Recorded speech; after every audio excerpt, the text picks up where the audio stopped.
여러분이 가지고 계신 성경책 누가복음 8장 16절에서 21절의 말씀을 저와 여러분들이 한 절씩 교독하고 마지막 21절은 같이 읽도록 하겠습니다. 말씀을 봉독합니다. 누구든지 등불을 켜서 그릇으로 덮거나 평상 아래에 두지 아니하고 등경 위에 두나니 이는 들어가는 자들로 그 빛을 보게 하려 함이라.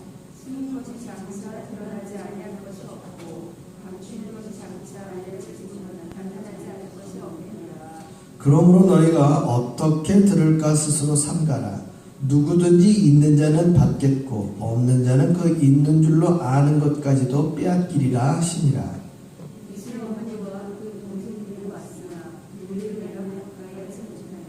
어떤 이가 알리되 당신의 어머니와 동생들이 당신을 보려고 밖에 서 있나이다.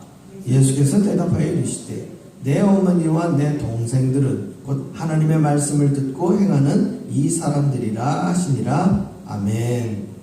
말씀을 듣고 행하는 사람들이라는 제목으로 함께 은혜를 나눕니다. 오늘 말씀에 여러분들이 익히 잘 아는 구절이 등장을 합니다. 등불을 켜서 그릇으로 덮거나 평상 아래 두지 아니한다. 사실 이 표현은 이제 호롱불이나 예전 우리가 알고 있는 이런 전기등이 없었을 때 사용하던 그런 불들인데요. 제가 아주 어렸을 적 저희 돌아가신 외할머니 댁에 갔을 때에 정말 이 호롱불을 켜놓은 걸 제가 본 적이 있습니다. 나무로도 이렇게 이제 있는 등경이라고 그러죠. 그래서 호롱불을 밝혀서 거기다 얹어놓는데 굉장히 침침하죠. 사실 요즘 이런 빛에 비하면 아무것도 아닌데 또 반대로 그 당시 시골은 특별히 다른 빛이 없다 보니까 해가 지고 나면 정말 캄캄해요. 그 캄캄할 때 그 호롱불 하나를 켜놓게 되면 또 밝기가 우리가 생각한 것 이상으로 또 밝아집니다. 얼마 전에도 보름달이 슈퍼문이었어요. 그래서 보름달이 굉장히 밝았는데요. 그 밝은 빛이 어느 정도 밝았느냐? 창밖에 새벽 이렇게 자다가 문득 눈을 떴는데 바깥 그 백야드의 등을 누군가가 켜놓은 줄 알았어요. 그래서 확인을 해봤더니 그 빛이 바깥에 켜놓은 불빛이 아니라 뭐였어요? 달빛이었어요. 달빛이 얼마나 밝게 들어오는지. 그러니까 저와 여러분의 삶에도 사실 사람들이 켜놓은 불을 조금만 켜놔도 하나님이 밝게 켜놓으신 이 달빛도 굉장히 밝은 빛이라는 걸 우리가 보게 되는데요. 이와 같이 어떤 빛을 밝힌다라는 것은 보이지 않는 어둠을 밝히게 하기 위해서 켜놓는 것이기 때문에 그것을 덮어두거나 평상 아래 두지 않는다는 것이죠. 그래서 사람들이 오며 가며 그 빛으로 인하여 어두운 곳을 밝히는 것이에요. 이렇게 비유로 이 말씀을 주신 이유는 뭐냐? 우리 믿는 이들의 삶이 이와 같다는 것을 보여주시기 위함이에요. 그렇다면 하나님의 말씀과 예수 그리스도로부터 배운 삶을 우리가 이 땅에 나타내는 것은 과연 무엇이냐라는 거예요. 우리는 오늘날 영어로 크리스찬이라는 말을 하죠. 크리스찬을 한국말로 하게 되면 그게 그리스도인이에요. 그런데 이 크리스찬, 그리스도를 믿는 사람들이라는 뜻의 이 크리스찬은 사실 우리 초대교회 공동체가 스스로를 향해서 구별된 단어로 만든 것이 아니라 예수님을 믿는 무리들이 있는 것을 보고 예수를 믿지 않는 사람들이 그 사람들을 향하여 그리스도인, 크리스찬이라고 붙여준 이름이에요. 엄밀히 얘기하면 크리스찬이라고 우리가 오늘날 영어로 쓰고 있지만 이 영어 어원 자체는 헬라어라는 것이죠. 따라서 이 크리스찬은 믿지 않는 사람들이 바라볼 때에 예수의 말씀을 지키는 저 사람들은 나와는 달라. 나와는 다른 삶의 행동 양식을 갖고 있는 사람들이야 해서 구별된 언어로 그들을 불렀다는 것이죠. 즉 닉네임이 된 거예요. 그러면 어떻게 살았기에 그러한 닉네임을 갖게 되었는가? 첫째는 그들은 예수의 말씀대로 살아갔던 사람들이에요. 예수님이 가르쳐 주신 말씀대로 살아가는 사람들이 누구다? 크리스찬. 그리고 그 예수님이 가르쳐 주신 말씀의 핵심은 뭐냐? 우리가 알다시피 모세의 율법으로 기록된 내용들이 해야 할 이렇게 하나님 말씀대로 살아라 하는 말씀이 248가지고요. 이렇게 살면 안 된다라고 하는 말씀이 365가지예요. 그래갖고 총 618개의 율법을 모세의 율법을 통해서 바리새인과 서기관들과 제사장들이 일반 백성들이 가르쳐 줬어요. 근데 그 모든 율법을 예수님이 이 땅에 오셔서 다시 백성들에게 리마인드 해주시면서 그 많은 율법들을 두 가지로 정리를 해주셨는데 그게 뭐냐? 하나님을 사랑하고 내 이웃을 내 몸과 같이 사랑하라는 거예요. 수직적인 개념의 사랑으로는 하나님을 사랑하는 것이고 수평적인 개념의 사랑으로서는 사람을 층을 두지 말고 계층을 두지 말고 똑같은 인격으로 내 이웃을 내 몸과 같이 사랑하라는 거예요. 그래서 궁극적으로 모든 율법의 완성은 뭡니까? 사랑으로 귀결되는 거예요. 그런데 우리 예수님께서는 십자가에 친히 달리시고 죽으시고 부활하시면서 이 사랑을 제자들에게 뭘로 보여주셨느냐? 그것이 섬김과 희생의 도로 사랑을 완성하셨어요. 그러니까 우리가 십자가 사랑 그러면 예수님이 고난당하시고 죽으셨어 막 이것에만 몰입을 해가지고 우리의 정서적인 측면의 십자가 사랑을 괜히 막 이렇게 눈물로만 생각하는 경우가 많아요. 그런데 이거는 예수님의 말씀을 모르는 사람들이 그렇게 생각을 하는 것이지, 예수님의 말씀을 알고 예수님의 말씀을 배우고 익힌 저와 여러분인 그리스도인들은 그렇게 정서적인 의미로 십자가의 사랑에 몰입을 해야 되는 것이 아니라 첫째는 섬김의 도를 아셔야 돼요. 예수님은 십자가에 달리시기 전 제자들의 발을 씻기셨습니다. 그 제자들의 발을 씻기셨을 때에 그 제자들이 나는 우리 예수님께서 우리 선생님께서 나의 발을 씻기는 것을 감당하지 못하겠나이다 그랬어요. 왜냐하면 그 당시에 손님들, 집에 온 손님들의 발을 씻어주는 것은요, 그 집의 종들 중에 그 종들 중에서도 서열이 제일 낮은 서열에 있는 종이 하는 일이에요. 즉 다른 사람들의 발을 씻기는 행위는 종들도 그렇게 썩 기분 내게 하는 일이 아니었다는 것이죠. 그런데 그 일을 예수님께서 친히 수건을 두르시고 제자들의 발을 씻김으로 제일 낮은 종의 모습을 제자들에게 보여주신 거예요. 그러시면서 내가 너희들의 발을 씻기지 아니하면 너와 나는 상관이 없다고 그랬어요. 그러면서 가장 낮은 모습으로 제자들의 발을 씻김으로 그 섬김의 도를 직접 보여주신 것이 예수님의 사랑이에요. 두 번째, 예수님은 우리를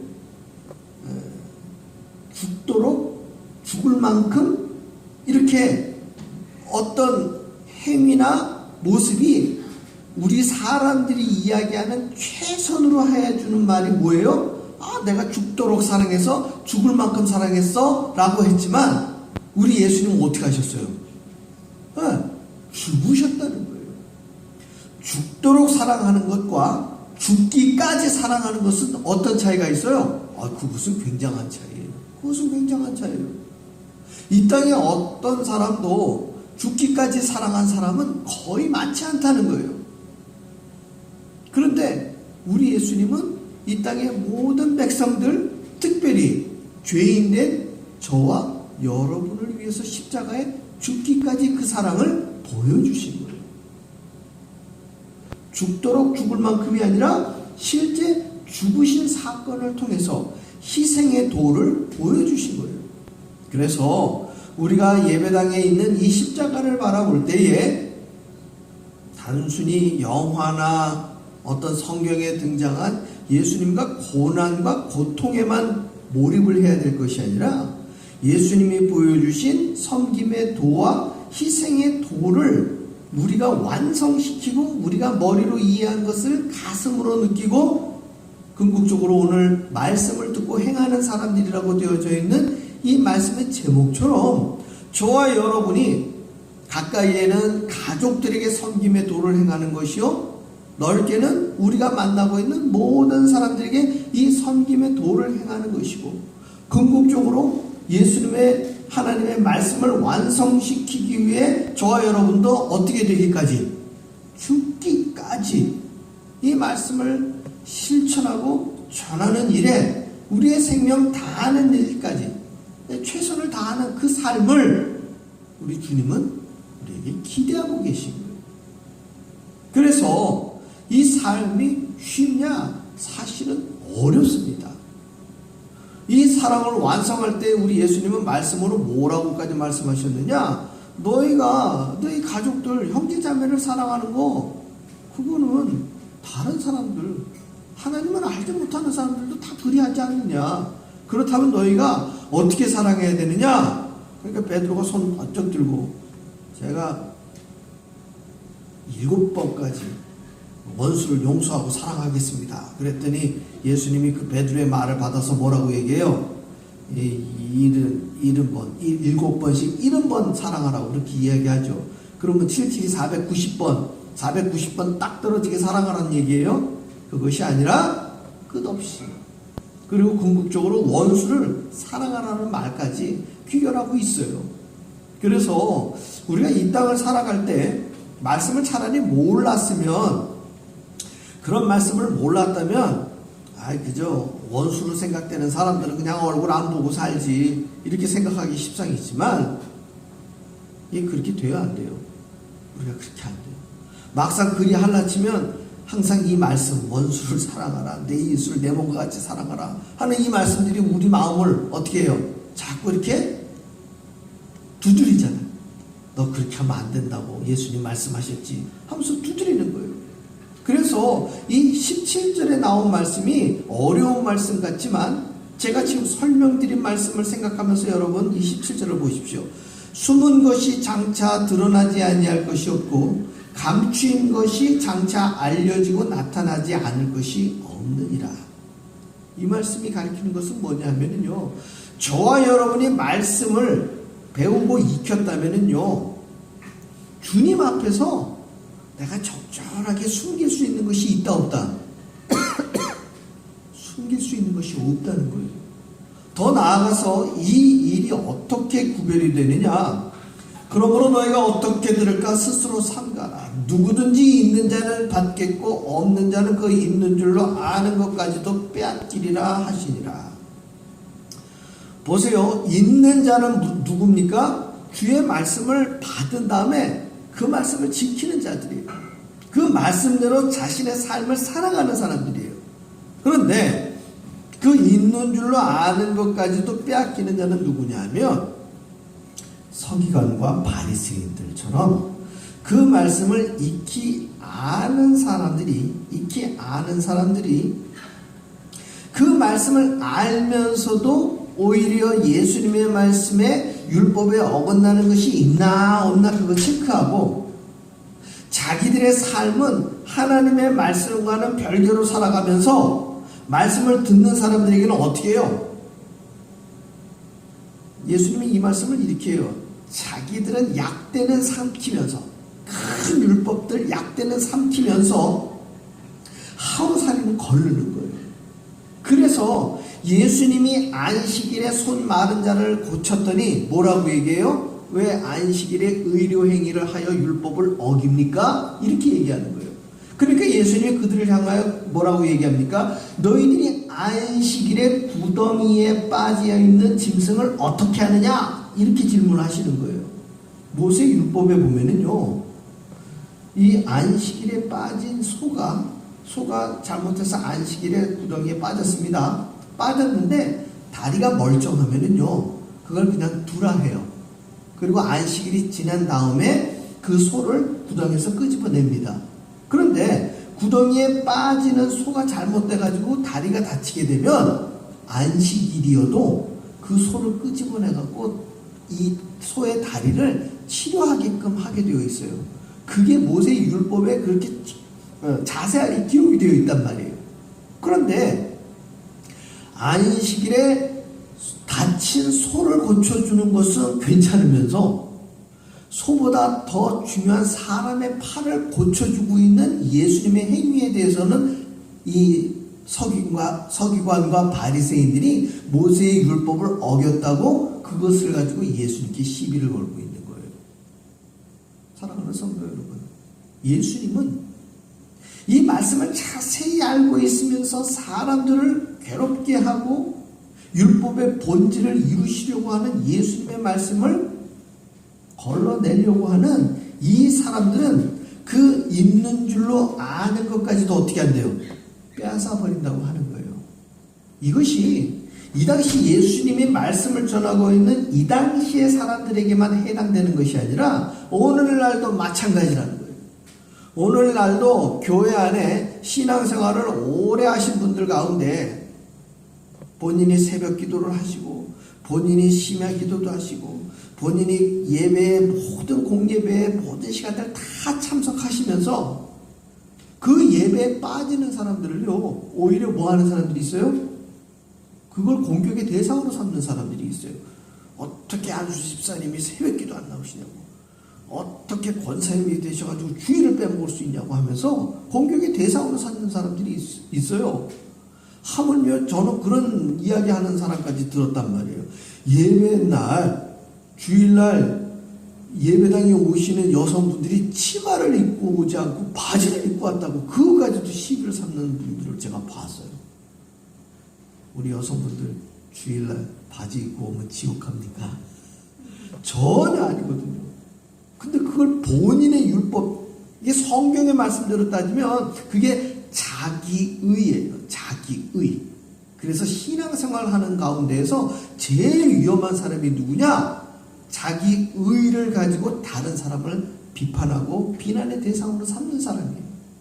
예수님은 말씀하십니다. 누구든지 있는 자는 받겠고 없는 자는 그 있는 줄로 아는 것까지도 빼앗기리라 하시니라. 중요한 것은요, 하나님의 말씀을 듣고 행하는 사람들이 중요한 것이지 그 말씀을 듣고서 다른 사람들을 책잡으려고 하는 것이 중요한 것이 아님을 이야기하고 있어요. 이것이 한 발 더 나아가 뭐라고까지 말씀을 하고 계시느냐? 이 19절과 21절의 말씀이에요. 예수의 어머니와 그 동생들이 왔으나 무리로 인하여 가까이 하지 못하니 어떤 이가 알리되 당신의 어머니와 동생들이 당신을 보려고 밖에 서 있나이다. 예수께서 대답하여 이르시되 내 어머니와 내 동생들은 곧 하나님의 말씀을 듣고 행하는 이 사람들이라 하시니라. 오늘의 본문 말씀만 봤을 때 이 사람들이라 하는 이 말이 누구를 향하는지 금방 알기가 어려워요. 자칫 잘못 해석하면 어머니와 동생들까지도 이 사람들이라고 지칭한 걸로 오해하기가 쉬운데, 이 말씀을 다른 복음서와 이어서 설명을 드리면 이 당시에 예수님의 어머니와 동생들이 왜 왔느냐? 아시다시피 예수님의 닉네임은 뭐냐면 나사렛 예수예요. 그것은 뭐냐면 나사렛, 갈릴리 해변의 나사렛이라는 산간 지역에 오래 사셨어요. 그래서 그분에 대한 닉네임이 나사렛 예수인데, 예수님이 나사렛 지역에서만 말씀을 전하신 것이 아니라 다양한 지역을 가시면서 예수님이 말씀을 전하셨는데, 그 말씀을 전하시는 근국에 가서 뭐라고 말씀을 하시느냐 하면은, 우리 마태복음 16장 16절에도 등장하지만 베드로가 예수님을 뭐라고 얘기했어요? 주는 그리스도시요 살아계신 하나님의 아들입니다 라고 얘기를 했다는 것이죠. 그런데 이 예수님의 어머니와 특별히 예수님의 동생들이 많이 있었어요. 많이 있었었는데 그 많이 있었던 동생들 중에는 우리 신약 성경을 기록한 동생 야고보와 동생 유다도 있습니다. 그들이 와가지고 형님 왜 이렇게 자꾸 다니셔요? 형님 왜 그러세요? 형님은 아버지 요셉의 아들이잖아요. 근데 왜 자꾸 많은 사람들한테 하나님의 아들이라고 부르시는 거예요? 하면서 동생들이 와가지고 자신들의 형님인 예수님을 자꾸 집으로 데려가려고 했던 경우가 있었어요. 그때에 예수님이 당신의 정체성을 모인 무리들에게 알려주기 위해서 이 말씀을 하시는 거예요. 첫 번째, 예수님이 형제, 자매, 형제, 남매, 어머니도 못 알아보시는 분이 결코 아니라는 거예요. 예수님께서 하나님의 말씀을, 예수님의 가르침을 지키는 사람들이 본인의 형제요, 자매라고 한 이야기는 요한이 쓴 복음서 1장 12절에 이렇게 기록하고 있습니다. 영접하는 자 곧 그 이름을 믿는 모든 자들에게 하나님의 뭐가 되는 자녀가 되는 권세를 주신 거예요. 즉 예수님의 말씀을 믿고 예수님을 따르는 모든 사람들은 다 뭐다? 하나님의 자녀가 되는 거예요. 그래서 예수님은 이 땅에 계시면서 하나님의 아들이라고 이야기하고 또 그가 전하는 말씀을 지키고 따르는 무리들 모두를 형제요 자매라고 이야기하신 거예요. 결국 예수님이 21절에 이렇게 이야기하시지요.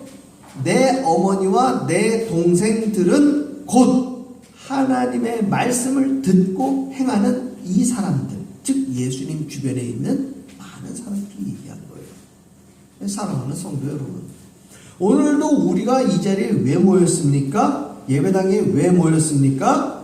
하나님의 말씀을 듣고 깨닫고 그 말씀대로 살아가기 위해서 우리는 말씀을 또 이 예배를 드리는 거예요. 그런데 자칫 잘못하면 예수님의 말씀을 듣기만 하는 사람이 되기 쉽사요. 듣기만 하는 사람. 이 듣기만 하는 사람들을 바울은 로마서에서 뭐라고 표현하느냐? 우리가 거울을 봅니다. 거울을 봤더니 내 머리가 이렇게 반대쪽으로 뒤집어졌거나 아침에 식사하다가 묻은 음식물이 여기에 붙어 있어요. 그러면 거울을 본 사람은 어떻게 해요? 머리를 다듬거나 붙어있는 음식물을 떼야 되는 것이 그게 거울을 본 이유예요. 그런데 거울만 보고서 내 머리카락이 비뚤어졌구나, 내 얼굴에 뭐가 묻었구나, 그것만 알고 떼지 않는 사람을, 말씀을 듣기만 하는 사람, 성경을 읽기만 하는 사람이라고 지칭하고 있는 거예요. 우리의 궁극적인 말씀의 본질의 귀결은 뭐냐? 오늘 말씀의 제목처럼 말씀을 듣고 뭐하는 사람? 행하는 사람. 심지어 예수님의 동생 야고보는 자신이 쓴 그 서신서에 말씀을 듣기만 하고 행하지 않는 사람들은 죽은 믿음이라고까지 강력하게 이야기를 하고 있다는 거예요. 결국 우리들의 삶의 모습을 오늘 본문 8장 16절에는 빛이라고 표현하고 있어요. 빛. 즉 사람들은 내 이름은 모를지라도 내가 그리스도인으로 이 땅을 살아가고 있다면 그 모습을 우리 주변에 예수 믿지 않는 사람들은 보고 있는.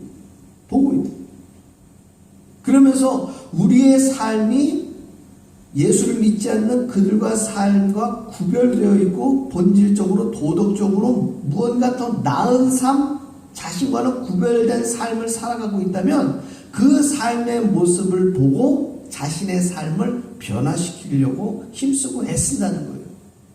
우리가 예수 믿으세요라고 말로 전하는 복음도 굉장히 중요하지만 실질적으로 더 큰 복음은 뭐냐? 예수님의 말씀을 듣고 행함으로 말미암아 우리의 삶을 통해 우리의 삶의 자리에 이 말씀의 빛을 비추는 저와 여러분의 삶이 가장 큰 복음의 실천적인 삶이요 실천적인 빛이라는 거예요. 예수님은 그것을 보여주기 위해서 이 땅에 하나님이 말씀이 육신이 되어서 오신 것이고 또 말씀만 전파하시고 승천하고 가신 것이 아니라 그 말씀을 이루시기 위해 섬김과 희생의 도를 보여주신 것이고 궁극적으로 라스트 미션으로 그것을 저와 여러분에게 말씀을 듣고 행하는 사람들이 되라고 남겨주시고 가신 거예요. 이 땅을 오늘도 살아가시는 여러분, 내일 우리가 이 땅에 살아갈 목표가 뭐냐? 다른 사람들보다 더 잘 먹고 잘 살기 위해서 나의 삶의 질을 윤택하게 만드는 것이 아니라 내일 내게 주어질 저와 여러분의 삶을 통해 우리는 예수 그리스도의 말씀을 듣고 행함으로 주의 미션을 지키는 것이 우리에게 생명을 주신 하나님의 궁극적인 목적을 이루는 거예요. 이 목적을 이루는 삶을 여러분 누리시는 주의 거룩한 자녀가 되시기를 주의 이름으로 축원합니다. 기도하겠습니다.